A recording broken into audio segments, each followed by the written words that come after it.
சரி, எனக்கு வந்துட்டு பாத்தீங்கன்னா, என்னோட ஹேண்ட்பேக்க தூக்குற அளவுக்கு தைரியம் இருக்கிற ஒரு பையனா இருக்கணும்னு ஆசைப்படுறேன். ஹேண்ட்பேக் தூக்க வலுதான் வேணும், தைரியம் வேண்டாம். இல்ல சார். ஹீரோ மாதிரி இருக்கணும். எந்த ஹீரோ மாதிரி? செல்ஃப் டிஃபென்ஸ் கத்துக்கணும் சார். எத்தனை நாளைக்கு தான் நம்மளே இறங்கி ரோட்ல சண்டை போடுறது? உங்களுக்கு அதாவது யாராவது லவ் பண்ணிட்டு ஒரு ஜாதகத்தை எடுத்துன்னு வந்தாவே பிரிய போறாங்க நான் எடுத்த உடனே சொல்லிடுவேன், கைட்டு விடுறதுக்கு யார் ரெடியா இருக்கீங்கன்னு தான் கேட்பேன். லவ் பண்ணிட்டு தயவு செய்து ஜாதகத்தை பார்க்காதீங்க.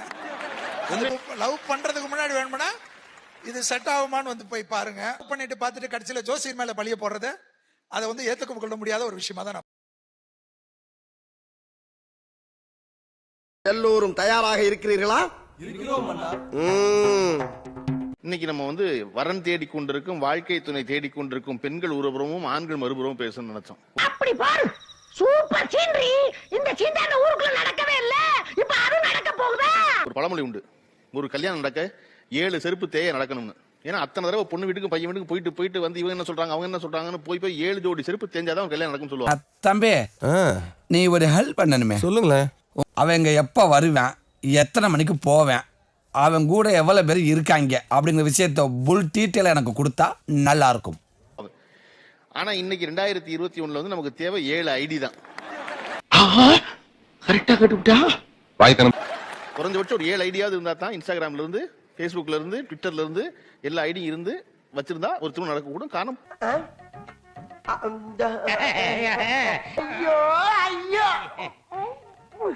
உங்களுக்கு வரப்போகும் வாழ்க்கை துணை என்னவாக இருக்கணும் அப்படின்னு சொன்னா என்ன சொல்லுவீங்க?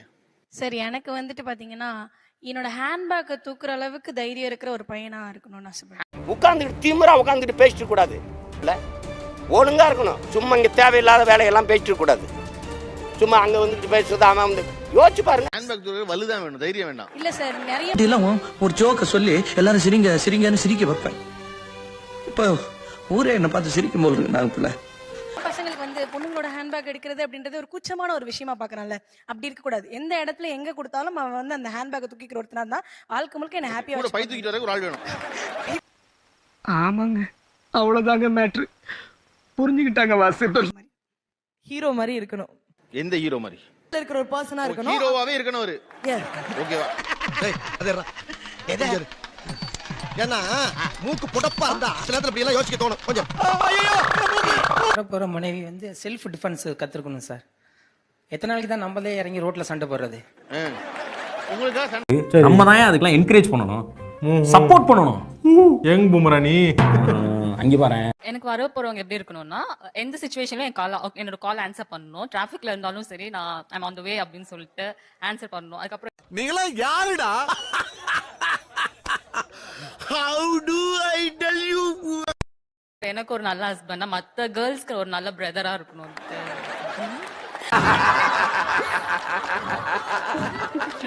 சாம்பார் ஆப் எனக்கு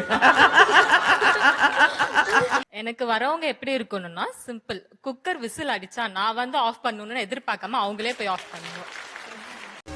எல்லாவும் பார்த்துப்பா. ரொம்ப நன்றி. என்னுடைய பெட்டர் ஆஃப் வந்து கல்யாணத்துக்கு அப்புறம் நான் ஜொமேட்டோல ஆர்டர் பண்ணி சாப்பிடக்கூடாது. வீட்டில் இருக்க டொமேட்டோல அவங்க என்ன செஞ்சு கொடுத்தாலும் நான் சாப்பிட்றேன்.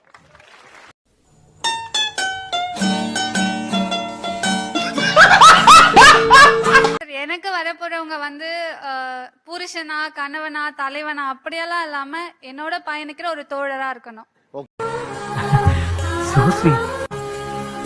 உங்க அம்மா அப்பா நல்லா வளர்த்திருக்கா. மரியாதையும் நாகரிகமும் தெரிஞ்சிருக்கு உனக்கு.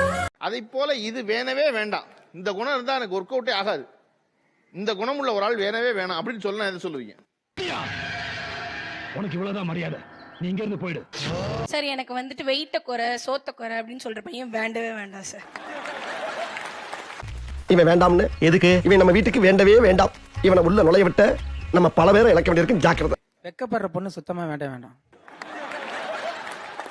அவ்வளவுதானே?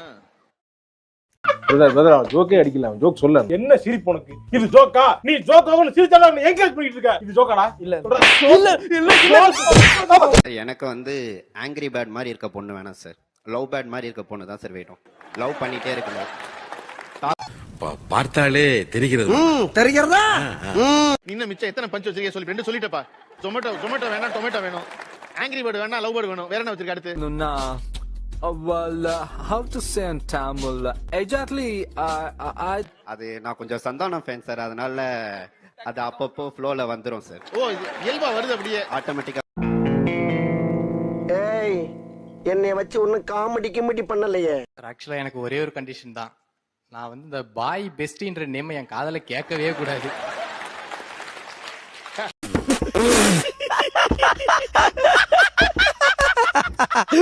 ஆக்சுவலா இவங்க பாய் பெஸ்டின்ற வேர்டுக்கே வந்து வேற மாதிரி மீனிங் வச்சு புரிஞ்சிட்டு இருக்காங்க. பெஸ்டி அப்படின்ற வேர்டு மீனிங் என்னன்னா பொறுக்கி பய, பொறுக்கி பொறுக்கி பயடா, பொறுக்கிடா நீ. நான் எத்தனை நாள் பாத்துக்காம எத்தனை வருஷமா நான் உன்கிட்ட பேசாம இருந்தாலும் எப்ப நான் உன்னை அப்ரோச் பண்ணாலும் he is open for me, he is ready to talk to me அப்படிங்கிறது தான் வந்து பெஸ்டியோட டிஃபைன். இது அப்படியா அர்த்தம்? அப்படித்தான் நான் பாடினேன். இல்லை இல்லை, நீ என்ன விளக்கம் சொன்னாலும் அதை ஏற்றுக்கொள்ள என் மனம் மறுக்கின்றது. உதைப்பதற்குள் வாடிவிடு மன்னா சார். சனிக்கிழமை நைட் பார்ட்டி போற பொண்ணு வேணாம் சார். வெள்ளிக்கிழமை போனா ஓகே. பார்ட்டியே நோ. இவன் வேற என்னை ரொம்ப டார்ச்சர் பண்றான்டா. சாப்பிட்ற விஷயத்துல கணக்கு பார்க்க கூடாது சார். 10 தோசையா 8 தோசையான்னு அந்த கவுண்டே இருக்க கூடாது சார். அந்த விஷயத்துல கொஞ்சம். எங்கடா வாழை மரம் கட்டுவாங்க உட்கார்ந்து திங்கலாம்னு அலையறியா? எப்ப பார்த்தாலும் சோறு சோறு சோறுன்னு. பாத்திரம் தேய்க்க பிடிக்காது சார் எனக்கு. அட்ஜஸ்ட் பண்ணி அவரே தேய்ச்சிரு. ஏமா இதெல்லாம் ஒரு பொண்ணாம்மா, என்னம்மா இப்படி இருக்கீங்களம்மா? அவர் வந்து வரவர் கொஞ்சம் பாத்திரம் தேய்க்கிறவரா இருந்தா அட்ஜஸ்ட் பண்ணி. பாத்திரம் தேய்க்கிற ஒருத்தர் வந்தா நல்லது. பந்தயத்துக்கு நாங்க வரலாமா? தாராளமா. எப்படி பேசுது பாரு என் புள்ள. அதாவது யாராவது லவ் பண்ணிட்டு ஒரு ஜாதகத்தை எடுத்துன்னு வந்தாவே பிரிய போறாங்க. நான் எடுத்த உடனே சொல்லிடுவேன், கைட்டு விடுறதுக்கு யார் ரெடியா இருக்கீங்கன்னு தான் கேட்பேன். எப்படி எப்படின்னா என்கிட்ட ஜோசியம் கேட்கறதுக்கு நம்ம ஜனாதிபதியில இருந்து ஜார்ஜ் புஷ் வரைக்கும் வெயிட் பண்ணி தான் ஆகணும்.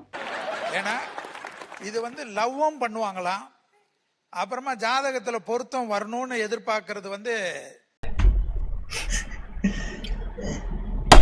எதுக்கு இதெல்லாம்? முதல்ல நீ முன்னாடி வந்து இப்படி கேட்கறதே தப்பு. அது நல்லா இருக்கும். லவ் பண்ணிட்டு பார்த்துட்டு கடைசியில ஜோசியர் மேல பழிய போடுறத அதை வந்து ஏத்துக்க கொள்ள முடியாத ஒரு விஷயமா தான் நான் பாக்குறேன். ஓகே, நல்லா உரைக்கிற மாதிரி சொல்லு ஆத்தா. அப்ப நான் மட்டும் நான் இழுச்சவாடா.